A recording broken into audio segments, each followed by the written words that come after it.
the con behind the crypto bloodbath, and all the dirty secrets will be revealed.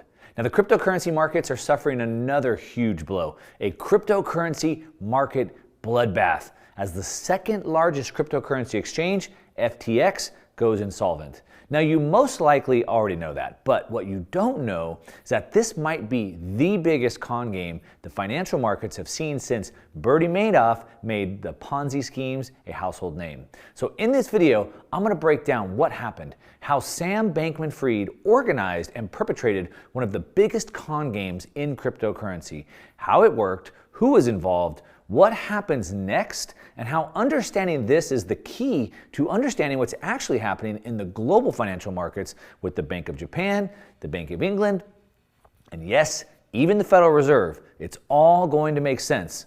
So let's go. All right, welcome back. If you're new to the channel, my name is Mark Moss, and I make these videos to change the way you think about money, because almost everything we've learned is wrong. Now, if things aren't already wild enough out there with the central banks, with the geopolitics, with the World Economic Forum, with the energy, with all of that, we have all these con games going on top of that. And I'm going to break down one of the largest con games that just happened in the cryptocurrency market. But if you can understand it in this small microcosm, you can understand exactly what's happening with the Bank of Japan, the Bank of England, and yes, even the Federal Reserve. So it's all going to make sense. We'll bring it all together at the end. Now, we are past the midterm elections, not to talk about politics, but now it gives us more direction in what's going to happen with the markets moving forward. And I believe, based off of what's going to happen in this video, show you what's happening with the central banks. And now that we are on the other side of the midterms, what's really going to happen moving forward is the 1940s playbook. And that is going to be our key to investing. And if you want to come join me next week, I'm going to break all this down, the exact playbook, how this works, how it looked like the 1940s, and what we should do about it. If you'd like to join that, there's a link down below. You can click on that. Come hang out with me next week. We'll go live for about an hour. I'll break down all the charts, and you can ask me any questions that you want live while we're doing it. All right, now let's jump into this video. The next Warren Buffett.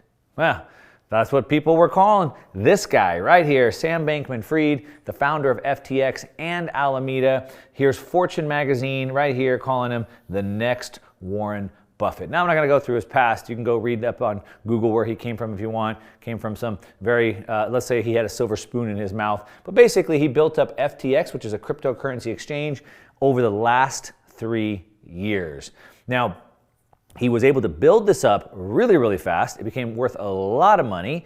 And then when the cryptocurrency market started melting down, after the Fed started pulling the punch bowl back, pulling the liquidity back, we saw Terra Luna go down, which then led to a domino effect, which then Voyager and Celsius and BlockFi and all those went down.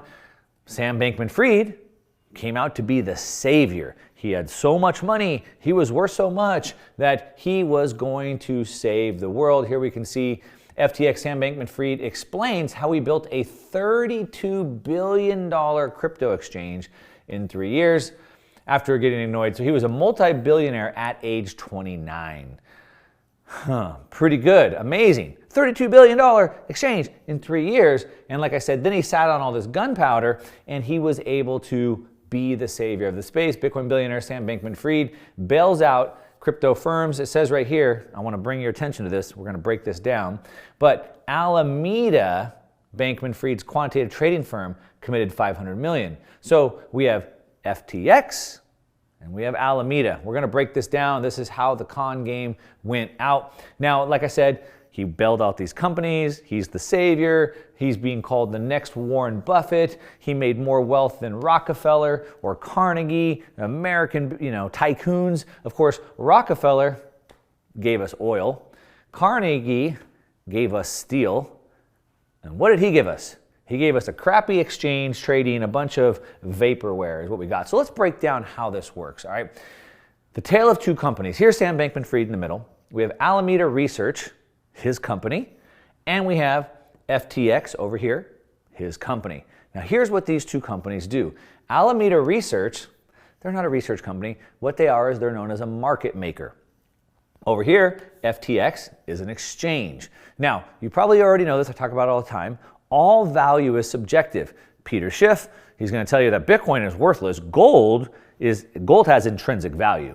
No, there's no such thing as intrinsic value.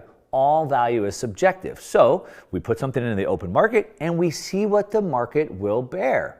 And so in an open market, Tesla stock or Google stock or Amazon stock or Bitcoin or whatever trades on an open market. It should be a free and open market, non-manipulated market, and it trades openly, and then the price is found. It's called price discovery. Homes in your neighborhood. It's whatever the buyers and sellers will bear. Supply, demand. That's how it sets the price. But over here, we have a company called a market maker. So rather than allowing the free market to find the actual price, they set the price. That's how this works. So, and then over here is FTX that sells the tokens where you, the public, the retail, can buy and sell these tokens thinking that they're valued at a certain price. However, Alameda is the one setting the price. So let me break this down. This is an actual example. These are people that I know. And so Sam Bankman-Fried, he got to start in 2017. I was writing a cryptocurrency research newsletter back then. We kind of knew each other back in that day.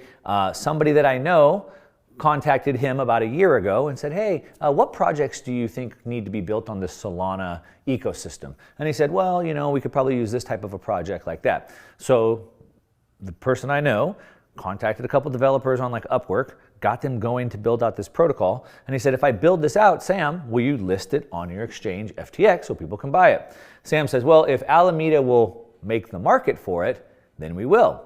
Great, can you set up a meeting with Alameda? Yes, of course. The meeting is set with Alameda. The pitch goes out to Alameda, hey, we're gonna build this protocol to go on the Solana blockchain.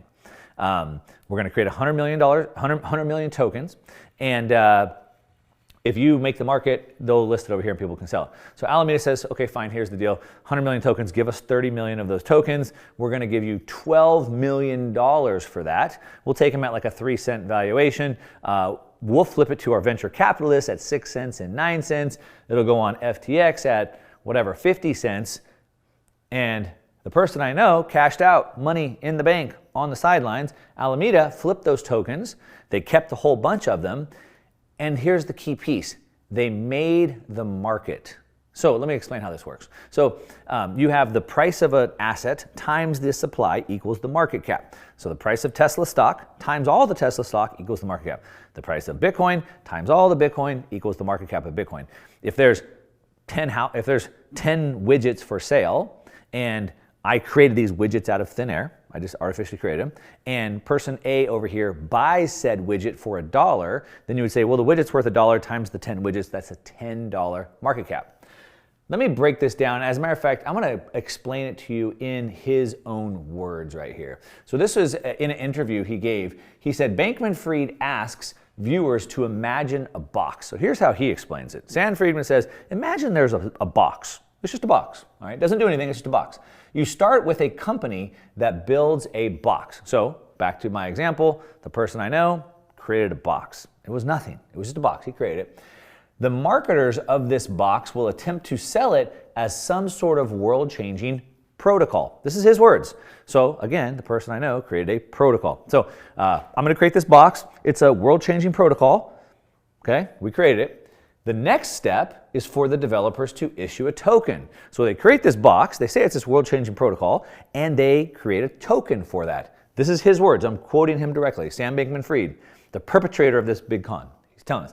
This token is then given away or purchased, giving it a larger market cap, causing other market participants to notice it and view it as valuable. That's the market maker. So the said person makes the box, creates the token, gives it to the market maker. The market maker then starts to create a market around it. So back to this example, I create the widget. There's 10 of them. Somebody buys one widget for $1. He sells it to another guy for $2, another guy for $6, another guy for $12, another guy for $100, another guy for $1,000, another guy for $1 million. Next thing you know, it's a $10 million market cap. Now, these 10 people all know each other.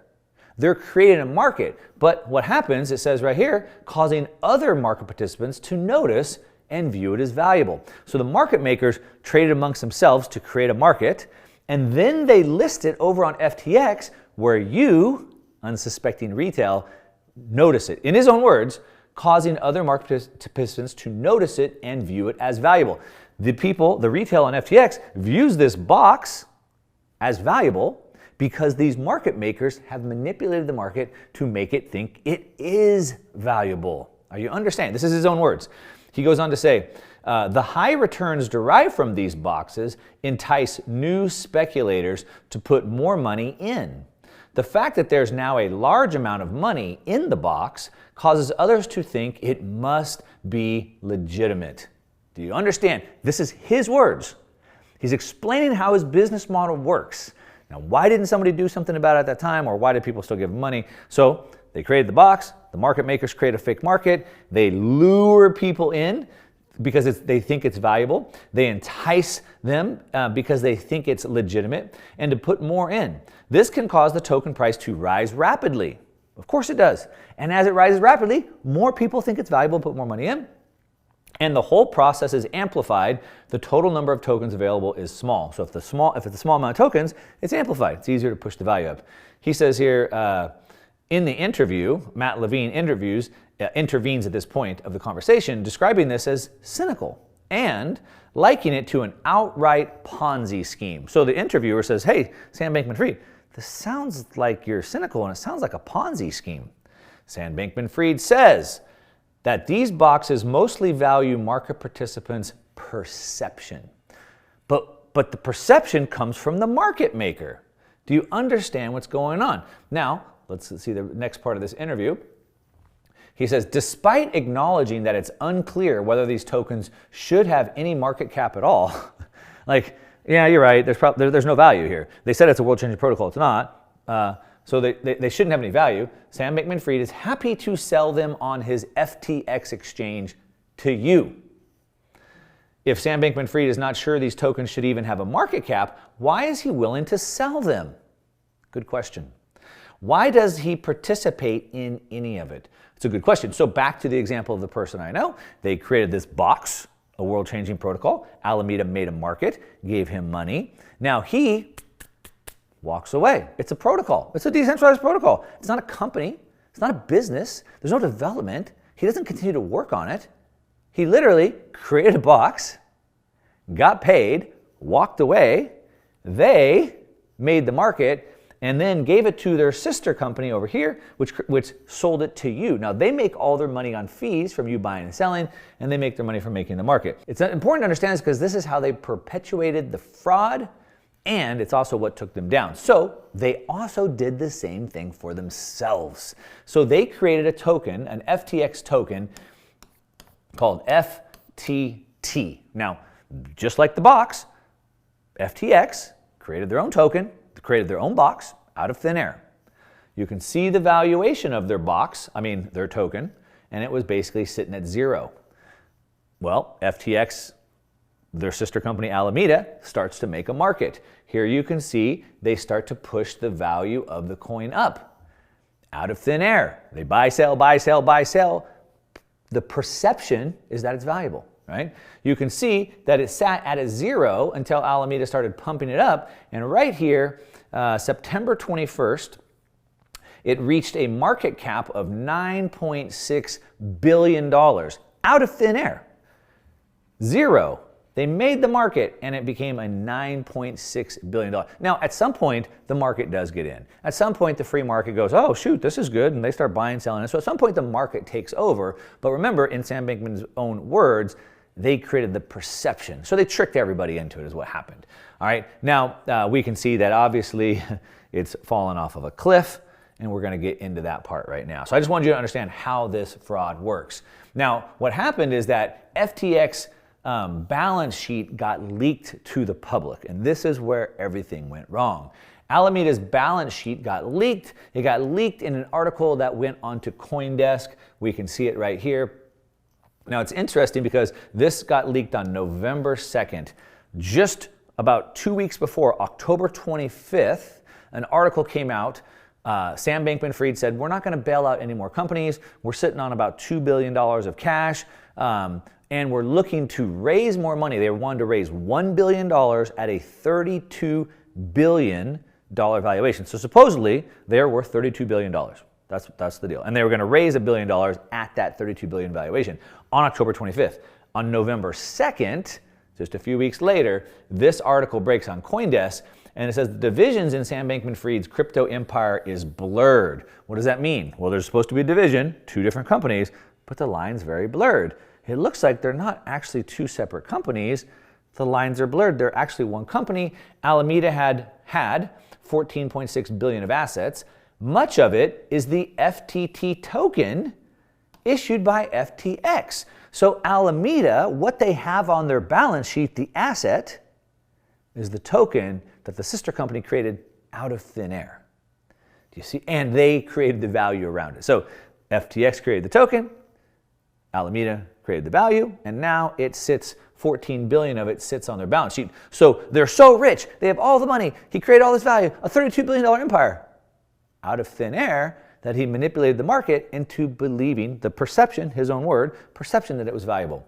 That when the market saw this report, that it was basically on their own printed vaporware, and they also saw that they were the largest owner of FTT. As a matter of fact, the FTT that they had on their books was more than the entire market cap of FTT. When the world saw that, they realized that they were a wounded animal. Wait a minute, this is a Ponzi. Wait a minute, they say they have this valuation, but they don't have any assets. The only asset they have is something they made out of thin air, and it's overvalued. So when there's blood in the water, the sharks are going to come out to swim, and that's exactly what happened. Blood in the water right here. CZ, he's the founder of the largest cryptocurrency exchange. FTX was the second largest. CZ is the founder of Binance. Binance is the largest cryptocurrency exchange. And he smelled blood, and he strikes first. As a matter of fact, he put out this tweet on November 6th. On October 25th, they had a $32 billion valuation trying to raise $1 billion. On November 2nd, the article breaks. On November 6th, CZ tweets out, as part of Binance's exit from FTX equity, we received roughly $2 billion of USD equivalent in stablecoin and the FTT token. Due to recent revelations, what revelations? The fact that they don't have any assets. Due to recent revelations that have come to light, we have decided to liquidate any remaining FTT on our books. Now this is savage. This is savage. This is an ultimate takedown, because if you had $1 billion of any asset, when you're trying to buy or sell a big asset, you want to do it secretly. You do it over the counter, OTC. You don't do it through exchanges, because if I'm buying a bunch, it starts pushing the price up. It's known as slippage. And so I get some at this price, but now I have to buy more at a higher price, more at a higher price. Also, if I'm selling it down, the price goes down. So if I want to sell $1 billion worth, I probably don't get $1 billion out. I probably end up getting 500 million because the price goes down. So what you typically do is do it over the counter so nobody knows. But not CZ. He publicly told everybody he was going to do it. And when he did that, what do you think happens? Well, they're like, well, shoot, if he's going to sell that, there's not enough money, so I better get out first. And so everybody rushes to the fire exit, if you will. It's a run on the bank. The public announcement that he was going to liquidate FTT caused massive downward pressure. So everybody started selling, and they want to sell whatever they can. Like, I don't care, I'll take 50 cents on the dollar, 30 cents on the dollar. I'm just going to sell it, sell it, sell it. And so the price starts plummeting down. Now what happens when the price of the FTT token starts going down, then FTX, the exchange, has to buy it to try to push it back up. So now it's a battle. Everyone's selling all the downward pressure. They're buying to try to resist it, to try to fight it. All right. Now, fighting the margin call. So what happens is, remember the FTT token that they created out of thin air that was sitting on their books, they levered against it. They started taking massive amount of loans against it. So they created the FTT token out of thin air. It was really worth nothing. But then they were able to get loans in US dollars and stable coins and other tokens against that. But what happens is, as the FTT token goes down in value, now they're getting margin called. Like, hey, we gave you loans based off this value, but it's not worth that anymore. So now you need to post more collateral. It's a margin call. So this starts happening. Now, what a funny turn of events, I guess funny for me, Alameda, the company that's being attacked, adds actually fuel to their own fire.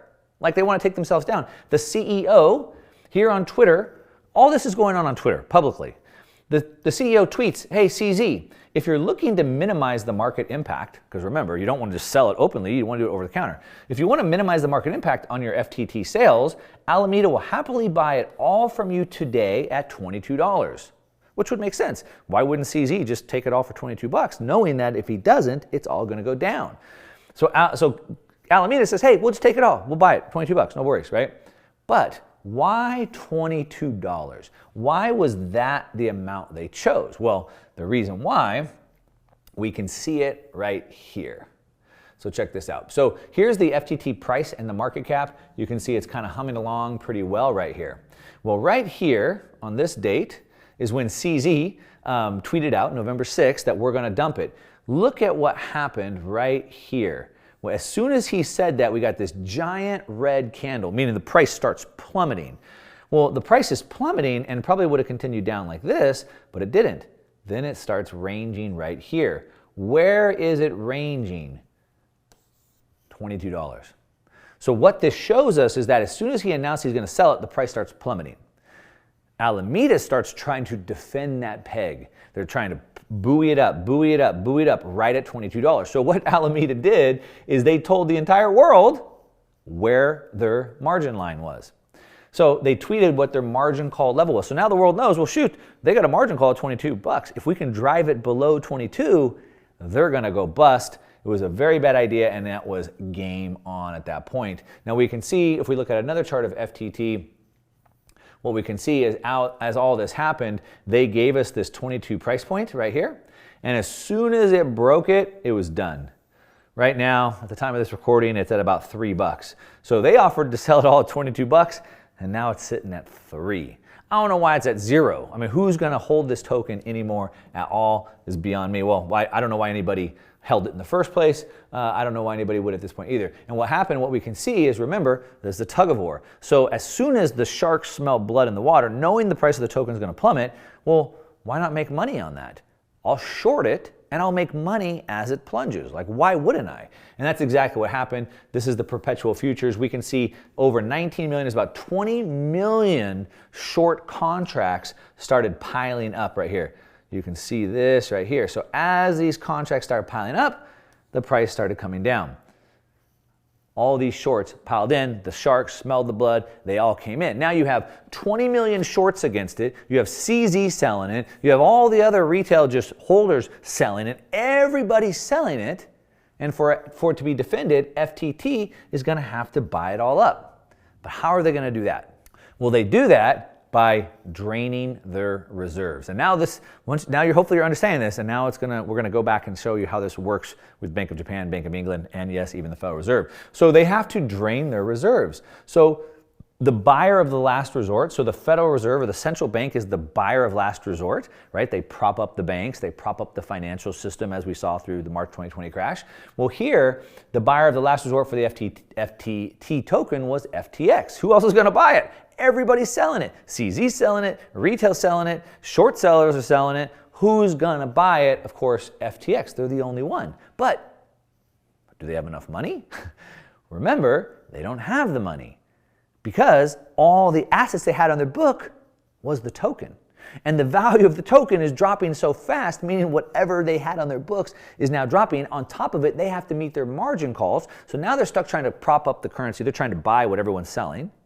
They're also dealing with the margin calls because they had levered up against the FTT token. On top of that, they're contending with bank runs. So whoever had money on that exchange, which by the way, don't ever leave any of your cryptocurrency on an exchange. Don't do it. If you haven't learned your lesson by now, and there might not be any hope for you. I don't know why anybody leaves anything on the exchange. They are not banks.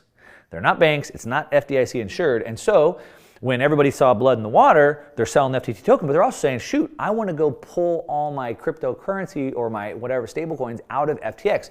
So they're defending the token, they're meeting margin calls, and they're contending with a bank run at the same time, selling assets into dollars to buy all the FTT. So any of the assets they had on their books, they were dumping in order to buy this. We can see these are the stable coins. Actually, I'll pull it up on a chart. So on the bank run, remember, if you hear that your bank is going broke, you're going to go pull all your money out of the bank. When you hear FTX is going bankrupt, you pull all your money out. And we can see here's the 24-hour net outflow from FTX. This is the FTX bank run counter. And we can see in 24 hours, it was 333 million. Within 48 hours, it was almost 700 million. And within 7 days, it was $1.1 billion being withdrawn. the run on the bank happened. So they were dealing with all this at the same time. And remember, they didn't have the assets to pay it back. As a matter of fact, these are the assets that they had on their books. This right here, which makes up, I don't know, roughly 60-ish% right here, was the FTT token. They had $1 billion of FTT token. All the rest right here is garbage. It's vaporware. It's AVE, ACH, AGold, ACLX, ALICE, Alpha, AMB, APE, ATRI. What? I don't even know what these are. BAN, BOW, BAT, BIN, BICO, BIT, like whatever. Like, remember the box? Remember the market maker? Remember all the tokens? That's what they have. How much is this worth? It's down 80 to 90% of what it was when they put it on their books, right? You know what's happening with crypto. You know specifically what's happening with these types of crypto. So they had FTT on their balance sheet, about $1 billion. Then they had the rest made up of garbage, vaporware, if you will. And so we can see the stable coins, which are basically worth $1, we can see, going up and up and down. But look right here, look at that plummet. Remember, I like to show you the chart so you can see the speed of and the size of this move. Look at that plunge as they went down. Now we can see back to this. So I showed you this already. This is the market cap. Remember, the market cap of FTT token was 0. They drove it up to 8 billion. Right here, it was worth about 3 billion when this whole thing happened with CZ, and they said, hey, we'll buy your tokens. It was worth about 3 billion. And now today, it's worth only about 500 million, from 3 billion to 500 million. That's how fast it went down. All right, now, FTX, they're insolvent. If you haven't got your money off there by now, you're probably not going to get it off. Now, maybe you go through bankruptcy court. Maybe they end up at 5 cents, 10 cents on the dollar. I don't know. I wouldn't be holding my breath. Sam Bankman-Fried admitted it on Twitter. He admitted it. Our teams are working to clear out withdrawals with backlogs, so they had to pause withdrawals. No more withdrawals. We don't have the money. We're working to clear them up. This will clear out liquidity crunches. All assets will be covered. This is one of the main reasons we've asked Binance to come in. So, number one, Binance, who started the whole attack on them, has now been begged to come in and save them. Sam Bankman-Fried was the savior. He was the Warren Buffett. He was going to save crypto by himself, and yet here he is, found to be swimming naked, holding a bunch of garbage in a con game, and now begging Binance to come bail them out, admitting that they're insolvent. They defaulted on their debt obligations if there's no liquidity injection. So if Binance doesn't give them money, they're done. Just like Sam Bankman-Fried had to bail out companies, now he's begging for a bailout. All creditor assets, if you have money there, you're a creditor, your assets are vaporized. And however much you might have, don't feel bad. Galaxy Digital has 76 million on FTX. Galaxy Digital just can't catch a break. They lost big on Terra Luna. At least Mike Novogratz still has his Terra Luna tattoo to always remind him how much money he lost in these bad investments. We can see here that Alameda Research went out, and again, they're doing this publicly on Twitter. Alameda said, we're happy to return the Voyager loan and get our collateral back. Please, can we just get our collateral? I mean, they're literally begging, telegraphing how bad they are. And it's bad for everybody. Hall of Famer Tom Brady and his wife, Gisele Bündchen. It's been a bad year for Tom Brady. Came back, had a horrible season. His wife divorcing him. Now it turns out their $650 million empire is in FTX. Oh, man. The hits just keep on coming. Now, lots of reports saying 650 million. I believe 650 million is their total combined net worth. I do not think that's the amount of money they had in FTX. I don't know what the amount they have in FTX, nobody said. But also, lots of people are on the hook here. FTX purchased naming rights for the former American Airlines Arena in Miami in 2021 on a 19-year deal at $435 million. So now the arena's on the hook. Where are they going to get the money for the next 19 years? It also sponsored an esports team for over $200 million. Now that esports team has no money. Every umpire in Major League Baseball is wearing the FTX logo. Okay, so I don't know what Major League Baseball is going to do. It suggests FTX spent probably $500 million or more on sports marketing. They had a failed deal with the Los Angeles Angels of Anaheim as well. So everybody is taking a loss on this in the largest Ponzi scheme we've seen. Now, bailout or back out. So Binance says, okay, we're going to bail you out. They entered what's known as a non-binding LOI, and basically it's non-binding. And so they said, hey, we'll buy you. Here's a letter of intent. That's what an LOI is. So let us take a look around. And once they started taking a look around and the price of the FTT token continued to crash, they said, we're out. Nope, we're not doing that. FTX admitted insolvency and their reputation is done. Like, no one's ever going to use them again. Like, how could, I shouldn't say that. The stupidity of some people never ceases to amaze me. I can't imagine why anybody would ever use them again. I think nobody will use them again. I don't know.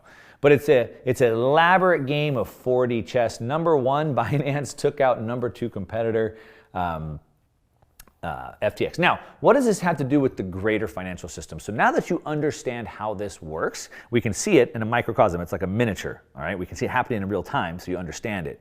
Now, what does this have to do with the greater financial system? All right, well, let's take the Bank of Japan.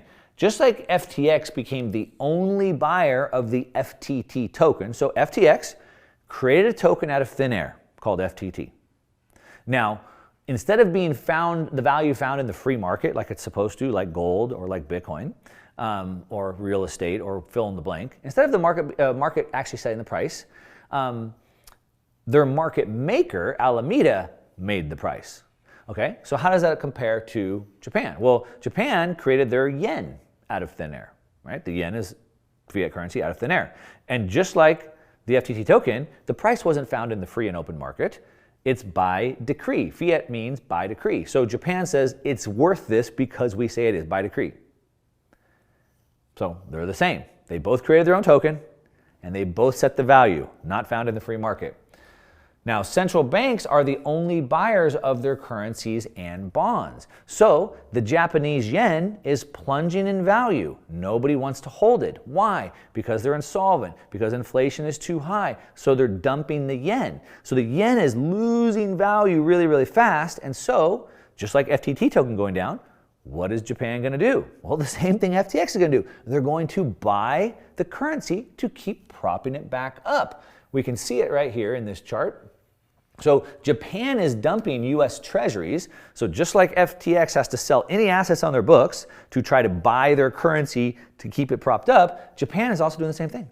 They're selling their US treasuries to buy the yen to keep it propped up. It's the exact same thing, just done on a bigger scale. So we can see as the amount of treasuries have plunged down to next to nothing, they're able to kind of prop this up. Now, this is a big chart. This goes back to 2017. If we just look here this year alone, we can see that the yen is still plunging big time. So no matter what they're doing right now, the yen is still plunging. They're in this death spiral, sort of like where FTX is. They don't have enough collateral. They don't have enough reserves to sell to ultimately defend their currency. They don't. And their fate, Japan, is going to be the same fate as FTX. What about the Bank of England? We're already seeing the same thing happen in the Bank of England. Of course, we saw the Bank of England was forced to come out and defend their pension, and it's the same thing. Here we have a chart. This goes back to 2013, but we can see that look how fast they're selling off their treasuries, trying to prop up their currency just a little bit, and it's not even working. So again, their currency, just like the token, is dropping. Everybody's selling it. When you have dollars in your bank account or pounds or yen in your bank account, and then you go buy something, anything, a house, a car, food, you're selling it short. You're a short seller. You don't want to hold the currency, sell it for something else, right? So the more people that don't want to hold the currency, they're to go into other things, it's losing value. They have to keep buying it up in order to do that. All right, now that's the Bank of Japan, that's the Bank of England. What about the ECB? What about the Federal Reserve? So just like FTX, they could make more FTT token, but nobody wanted the FTT token. People want dollars, and they can't print dollars. Just like Bank of Japan and Bank of England, they can print their own currencies, but they can't print dollars either. But what about the Fed? They can print dollars, but nobody actually wants dollars either. What you want is gas for your car, you want food for your family, you want goods. And so the Fed can continue to print as many dollars as they want. They can continue to try to prop up the dollar, but at the end of the day, nobody is going to want that either. It's all the same thing. So we're witnessing it happening in a small, short time where we can easily understand it, but it's the exact same thing that's happening on a global scale. Now, first of all, we want to look at assets and not exchanges. All right, I want to break this up a little bit. The difference of crypto and Bitcoin. So crypto, most of it, in Sam Bankman-Fried's own words, is a box. It's vaporware. They, market makers, have created the perception that it's something. Now, all value is relative, right? So it's all found in the free market. So just like gold, we ascribe value to gold. Gold's been there for 5,000 years. We ascribe value to it. There's no value in it other than we give it value.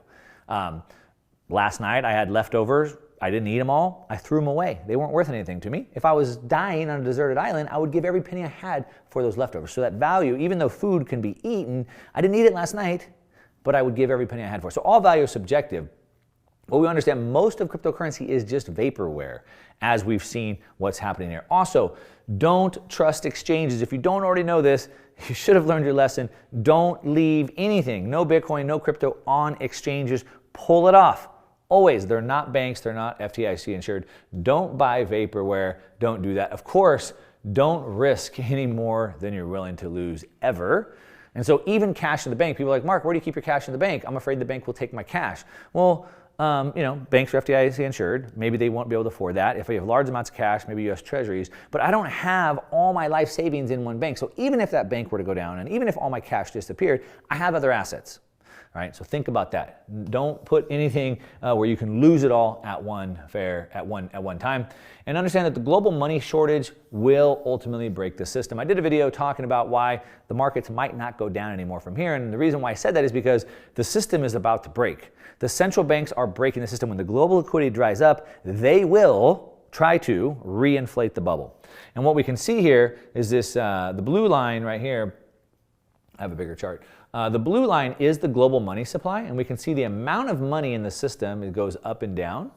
And we can see a chart of Bitcoin overlaid, and you can see how Bitcoin sort of moves up and down with the global money supply. And so we know the global money supply will go back up again. As soon as the system breaks, it'll be time to get back into risk on assets. The time is coming, and you need to be ready. Keep that gunpowder dry. If you'd like to know what I'm looking at, how I'm seeing, like I said, there's a playbook from the 1940s that I think the Fed is going to do. Now that we're through the midterms, it gives us this direction. So come hang out with me next week. I'm going to break all this down, the playbook of the 1940s, how we're going to navigate it, when we're going to know when to get back in the market. Come hang out with me. There's a link down below, and you can ask me all the questions you want. Otherwise, let me know what you think about this video. Is it the biggest con game we've seen in the financial market since the Bernie Madoff scandal? Leave me a comment. Let me know yes or no. Of course, give me a thumbs up on this video if you like it. If you'd like, subscribe to the channel so you know when I put new videos out, and share the video. It's the highest compliment you can give me. Share the video. Talk about these ideas. Let's wake people up to what's going on. And that's what I got to your success. I'm out.